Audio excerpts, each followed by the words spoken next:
Okay, gawa natin ngayon Easy Ride 150 and issue nito not running, so iniwan na lang to dito nung may-ari. Sa mga may Easy Ride dyan na nakatambak na, dali nyo lang dito at pagaganahin natin yan. Walang imposible rito.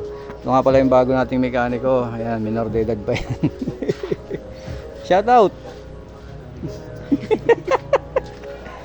Okay na, mamaya paandarin natin, check muna natin kung anong nangyari dito, bakit tambak na to eh. Ayan tama yung itsura puro langis na.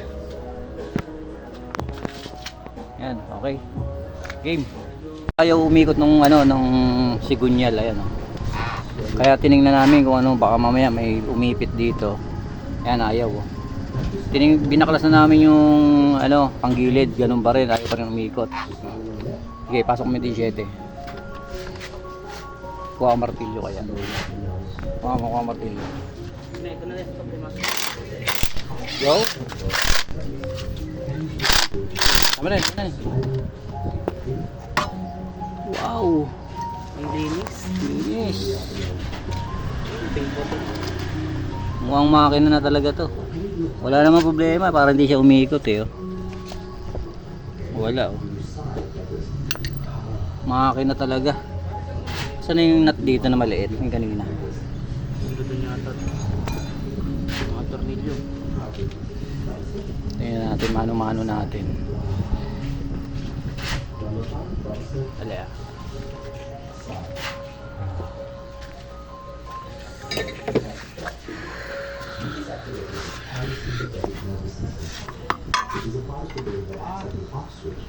Wala talaga, makina talaga boy. Ang tigas. Makina, nasa makina problema, magtatap muna tayo kasi wala na rito, maluwag na dito, pre na rin. Wala na talagang makina na to,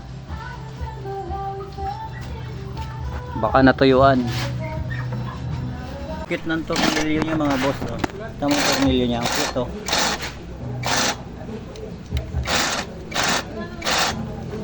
kaya pala ayaw umikot mga bossing, dahil itong kadena ito pumalas.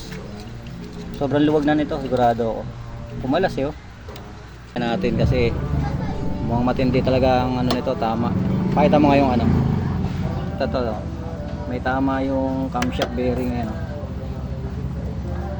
kaya kung tumatalon yung timing chain, so kailangan natin itap overhaul. Ito issue nya, halog yung bearing, tapos ayan yung block, ayan na.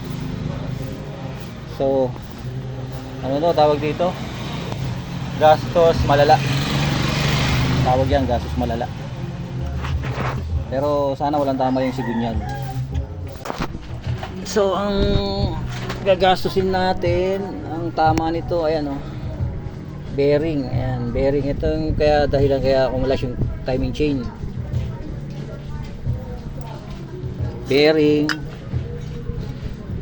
tapos block.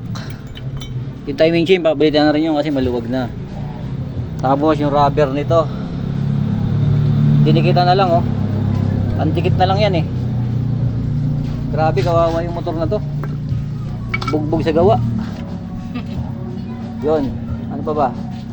Yun lang, timing chain, tsaka yung belt nya hindi na urig, pang na yan, pang Honda Click. Grabe na yan.